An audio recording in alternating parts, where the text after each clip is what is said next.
ये एनसीईआरटी का example number 12 है। ठीक है, कैसे एक्सप्रेस करते हैं ये अभी मैं आपको बताने वाला हूं। बिल्कुल बेसिक लेवल से बच्चों में आपको बता रहा हूं, तो आप जो है कि इसको जरूर से समझिएगा। ठीक है, इससे पहले मैंने और भी चीजें एग्जाम्पल्स को मैंने प्रूफ किया है और भी फॉर्मूलेज को मैंने प्रूफ करने के लिए बताया है, आप उसको देख लीजिएगा। क्वेश्चंस दिया हुआ है, express the ratios cos A, tan A and sec A in term of sin A। ठीक है, सबसे पहले क्वेश्चन को समझते हैं। ठीक है, क्वेश्चन बनाने का जो तरीका होता है, क्वेश्चन का जो अप्रोच होता है, वो सबसे पहले क्वेश्चन को समझने का होता है। मैक्सिमम स्टूडेंट्स को मैंने देखा है कि वो सवाल पढ़ते हैं और शुरू हो जाते हैं, बट ऐसा नहीं होता है। सबसे पहले हमें क्या करना होता है, सवाल को समझना होता है।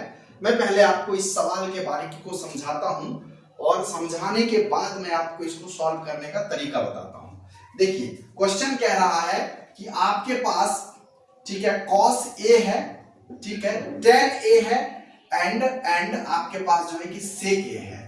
मतलब cos A को इन टर्म ऑफ sin A लिखना है। बात आई समझ में? क्वेश्चन कह रहा है कि sin A को, cos A को इन टर्म ऑफ sin A लिखना है। इसी तरह से tan A को इन टर्म ऑफ sin A लिखना है एंड sec A को इन टर्म ऑफ sin A लिखना है।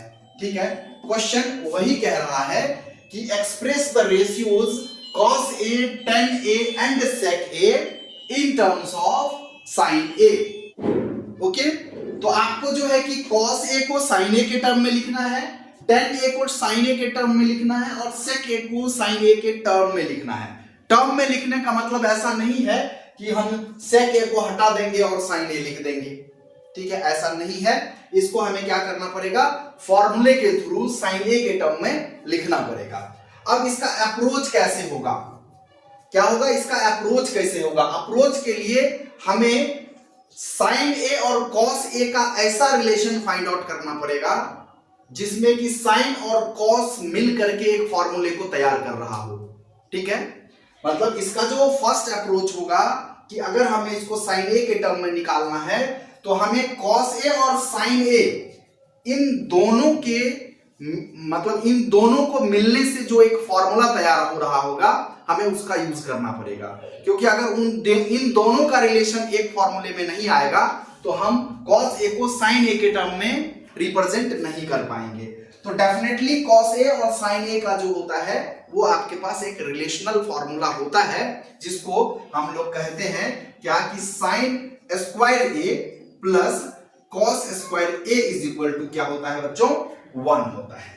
ठीक है, तो आपको यहाँ पे cos स्क्वायर A है दिया हुआ, तो इसको आपको sin A के टर्म में लिखना है, cos स्क्वायर A के टर्म में नहीं लिखना है। ठीक है, तो हमें cos A के टर्म में लिखना है, तो हम यहां से क्या करेंगे, cos स्क्वायर A का वैल्यू फाइंड करेंगे।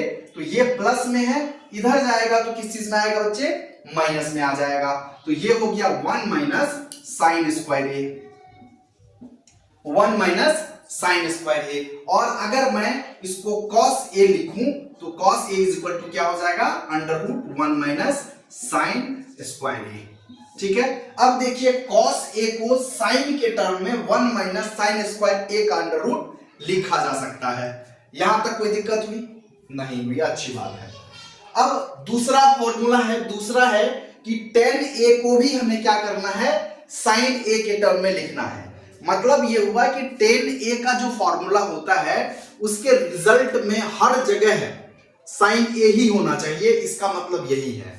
ठीक है, तो आपको tan A को आप क्या लिख सकते हैं बच्चे, tan A is equal to आप लिख सकते हैं sin A अपॉन में cos A लिख सकते हैं। तो ये sin A in term of अभी tan A in term of sin A अभी नहीं लिखा हुआ है। क्यों? क्योंकि नीचे में एक additional ratios, trigonometric ratios cos A include है, तो हमें cos A को हटाना पड़ेगा, रिप्लेस करना पड़ेगा इन टर्म ऑफ sin A।